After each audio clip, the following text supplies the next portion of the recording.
Di sistem KPU itu biasanya kita mendengar ada namanya sistem distrik dan proporsional. Bisa tolong jelaskan apa sebenarnya maksud dengan sistem distrik dan proporsional? Pemilu kita Bapak Ibu itu memanut sistem proporsional terbuka. Ya. Nah tadi pertanyaan gimana sih sistem distrik itu? Nah kalau distrik itu kita coba menengok yang terjadi di Amerika. Di Amerika itu distrik Bapak Ibu.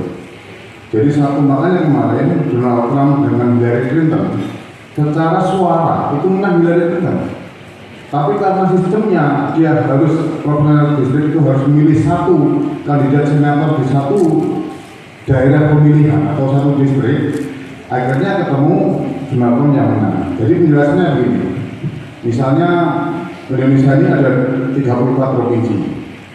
Kalau di Amerika kan cuma 2 parpol, Republik sama Demokrat. Jadi misalnya begini, di Kaltim misalnya ada 2 parpol A dan B. Parpol A ini menang selisih 1. Itu seluruh suara dianggap parpol A.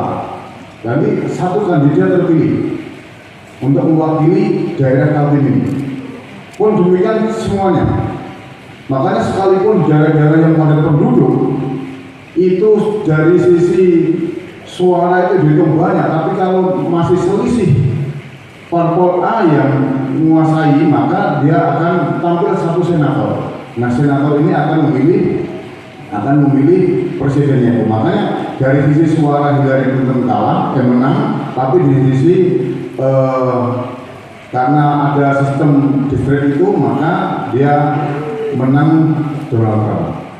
Nah ini Bapak Ibu, di kita ini juga kalau pileknya untuk memilih legislatifnya itu proporsional terbuka.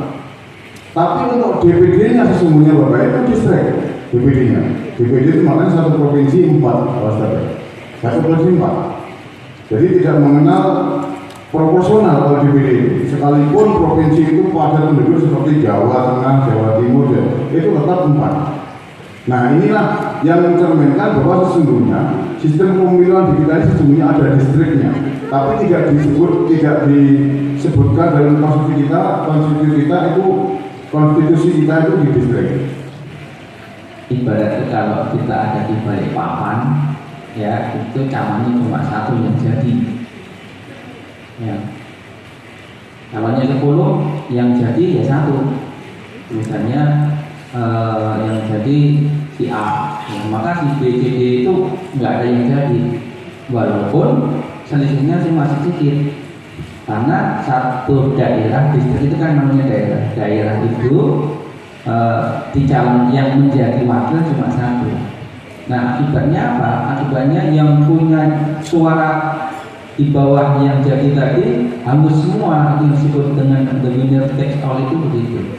Ya. Selisih sedikit saja dia menang, ya maka semuanya diambil semuanya sama si pemenang itu.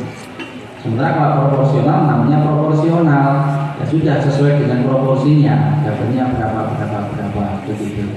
Nah tadi benar yang disampaikan Pak Toha tadi, ketika suara itu bisa menang, tetapi secara distrik itu bisa kalah, gitu ya. Nah kalau suaranya menang tapi distriknya kalah, ya menang distriknya, karena dia tadi semuanya disebut sama yang menang begitu. Jadi oleh karena itu di Indonesia dulu pernah mau seperti itu, tapi ya banyak yang tidak mau. Ya, kenapa? Ya nanti repot juga nih suara, istilahnya suara hilang. Ya, suara hilang itu akan hilang, termasuk penghitungan. Ini Pak Tuhan sudah tahu penghitungan tentang banyak sekali ya sistem penghitungan itu ya, penghitungan posisi suara sisa dan sebagainya itu banyak banget itu ya.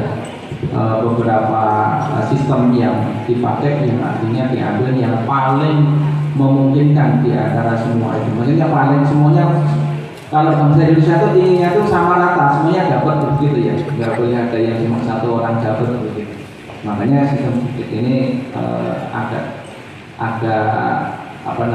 tidak diterima oleh para partai politik maupun anggota dewan begitu ya.